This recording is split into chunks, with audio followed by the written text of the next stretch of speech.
مولاي صل وسلم دائما أبدا على حبيبك خير الخلق كلهم. اعوذ باللہ من الشیطان الرجیم. بسم اللہ الرحمن الرحیم.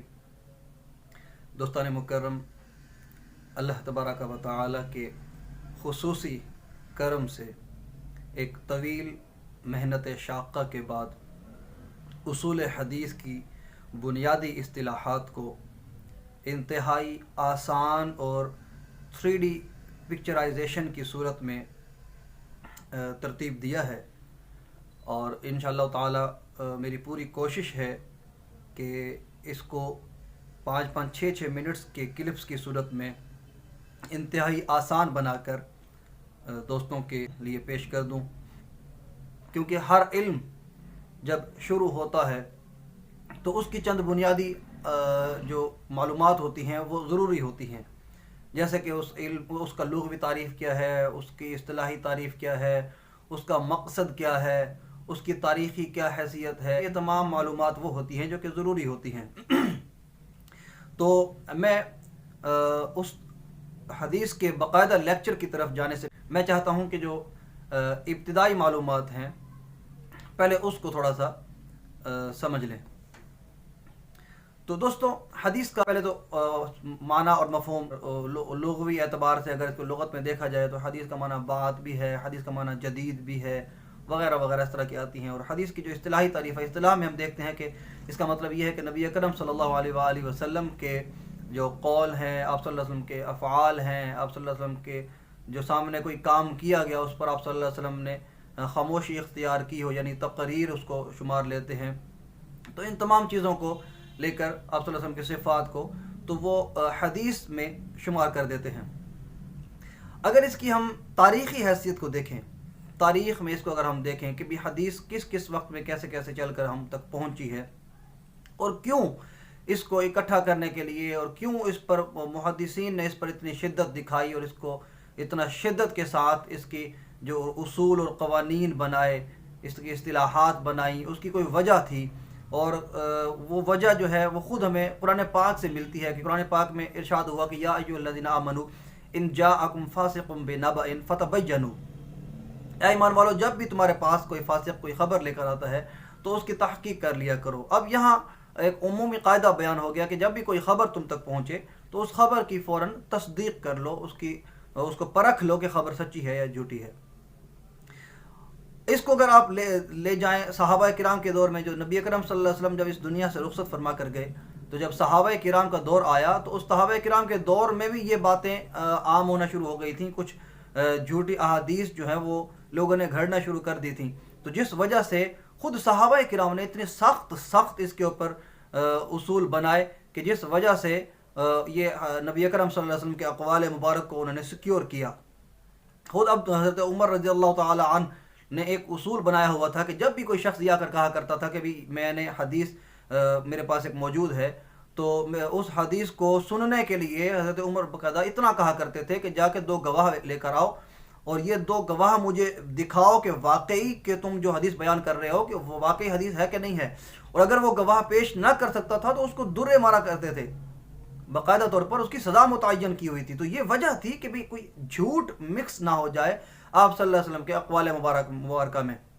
اور صحابہ کرام کے بعد جب تابعین کا دور آتا ہے تو یہ سارا کا سارا، کیونکہ عباسی خلیفہ جب بھی چلے ہیں، اموی خلافت جب چلی ہے نا، تو ان خلافتوں میں یہ اپنا معاملہ عام پڑ گیا تھا، یہ عام ہو گیا تھا، یہ رواج پڑ گیا تھا کہ بھی ایک دوسرے کے مقابلے میں یہ اس کے بارے میں اگر کوئی حدیث مبارکہ میں کوئی تعریف بیان ہوئی ہے تو وہ دوسرے کو اس کے مقابل میں کھڑا کر کے تو احادیث کو گھڑا کرتے تھے اور احادیث بنا کر پیش کیا کرتے تھے. تو یہ روش چل پڑی. پھر محدثین نے باقاعدہ اس کی اصطلاحات بنائیں، اس کے اصول بنائے.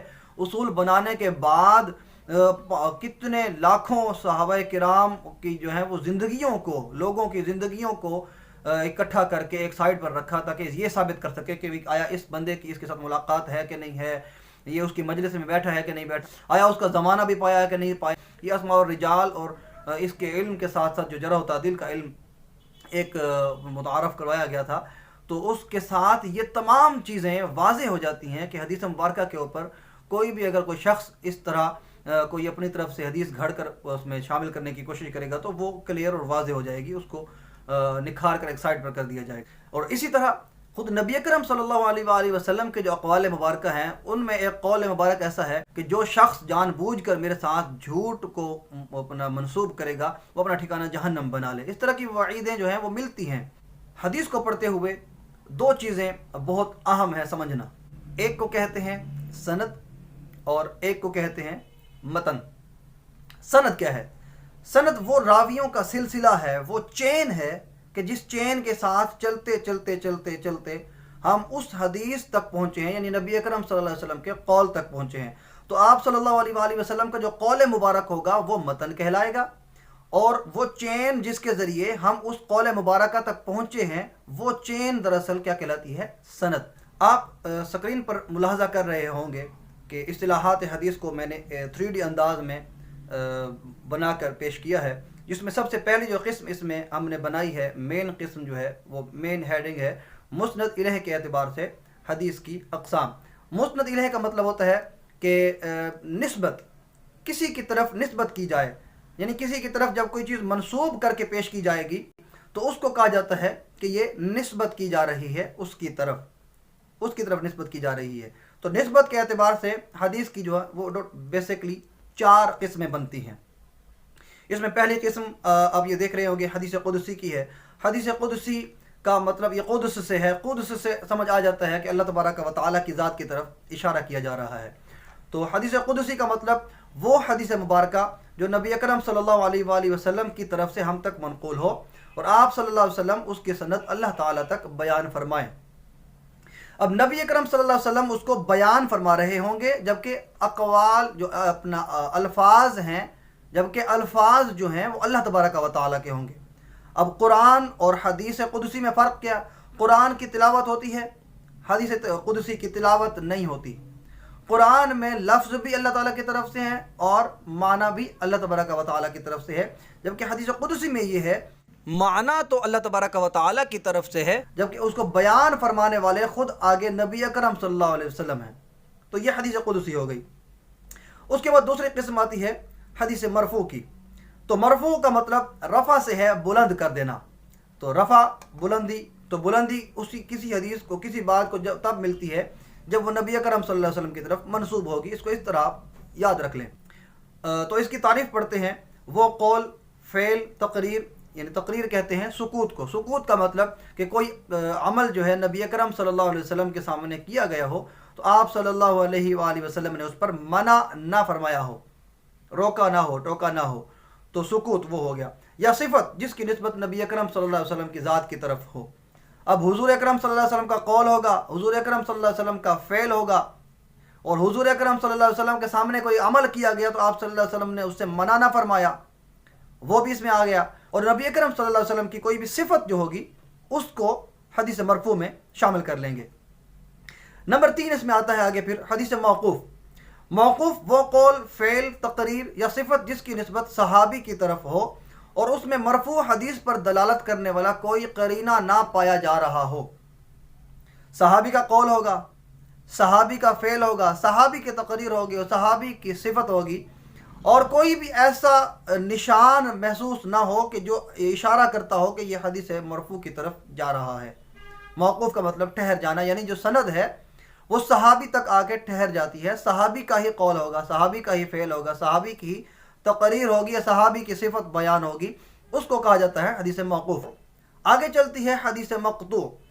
مقطوع وہ حدیث ہوتی ہے جو تابعی یا تبع تابعی کا قول، فعل یا تقریر ہو، تو جس کی نسبت اللہ تبارک و تعالیٰ کی طرف ہو گئی وہ حدیث قدسی ہو گئی، جس کی نسبت نبی اکرم صلی اللہ علیہ وآلہ وسلم کی طرف ہو گئی وہ حدیث مرفوع ہو گئی، جس کی نسبت صحابی کی طرف ہو گئی وہ حدیث موقوف ہو گئی، اور جس کی نسبت تابعی کی طرف ہو گئی وہ حدیث مقطوع ہو گئی۔ آج اس کو ہم اسی پر ختم کرتے ہیں۔ انشاءاللہ تعالی جلد ملاقات ہوگی ہمارے اگلے ایپیسوڈ میں، اور اگلے ایپیسوڈ میں انشاءاللہ ہم پڑھیں گے راویوں کی تعداد کے اعتبار سے حدیث کی اقسام۔ السلام علیکم ورحمۃ اللہ وبرکاتہ۔ مولاي صل وسلم دائما